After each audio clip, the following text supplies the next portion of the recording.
My name is Filippo Yacob and I'm the founder and director of design studio FINH.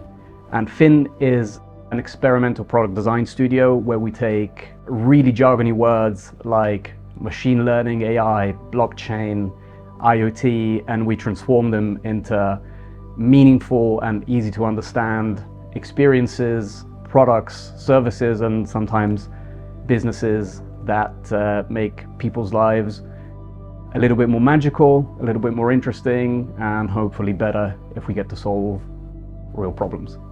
My name is Alexis Bardini. I'm the design lead and partner here at FINH, and I'm a physical and digital product designer.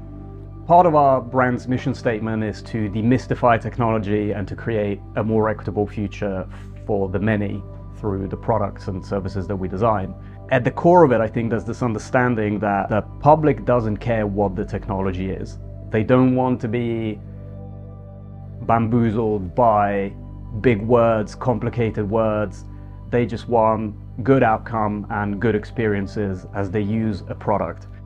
We use AI in many different ways, both in our processes and also in our outcomes. Something we do here at FINH is called AI ideation, where we actually use AI as a co-curator, a collaborator within the design process itself, both in the physical and digital sense. That could be visualizing, that can be coming up with new ideas, researching, critiquing, and really using it as that companion that we use in our space and allowing us to have the time and ability to do it. It almost powers us up in a playful way. It's not necessarily always the driver, but it does have that extra ability to look where we haven't thought of, to find new things. And for us, there's a lot of opportunity there we haven't yet fully seen.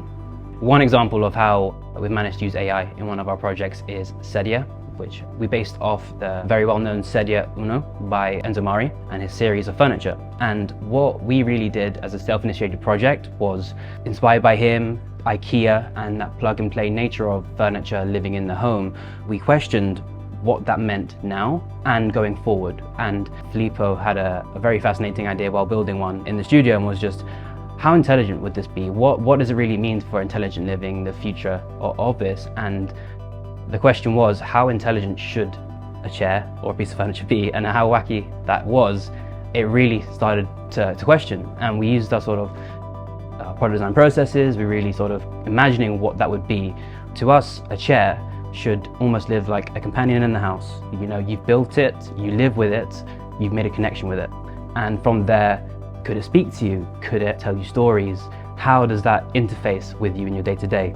And the outcome of it was really a self-assembly stool where we were able to teach the chair poetry and it learned who you are. And AI made that happen in the way of connecting those dots, giving it that personality which we had to imagine and curate. We always get asked, why did we create the chair? And to be honest, it's because we could. I think we were so early starting with AI. Before what we knew was ChatGPT, what OpenAI really early launched, and we also went on a similar tangent with Ash and a lot of other early projects within FINH. We really wanted to challenge ourselves and push the boundaries of what AI could do, and we were what was enabling us to do as that sort of fabric and tangible medium.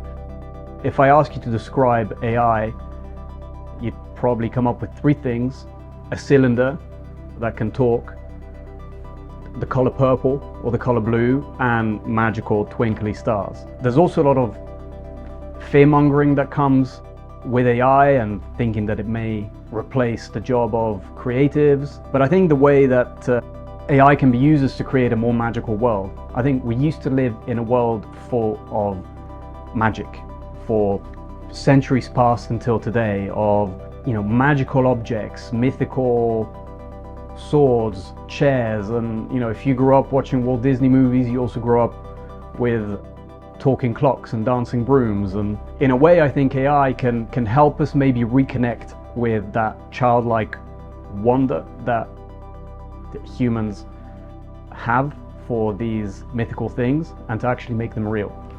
My best advice for anyone wanting to work in the AI space is to just start, just play. You'd be surprised how easy it is to get started. I think there's such a barrier to thinking about the jargon, the complexity, running out of ideas. It's not about that. I think you just start and implement it in the simplest way, whether that is writing an email, whether that is creating a portrait, whether that is imagining a future. It's just start. I think the beauty of it is that AI is in such an early and infant stage that we really get to choose where where it is and what we decide to do with it.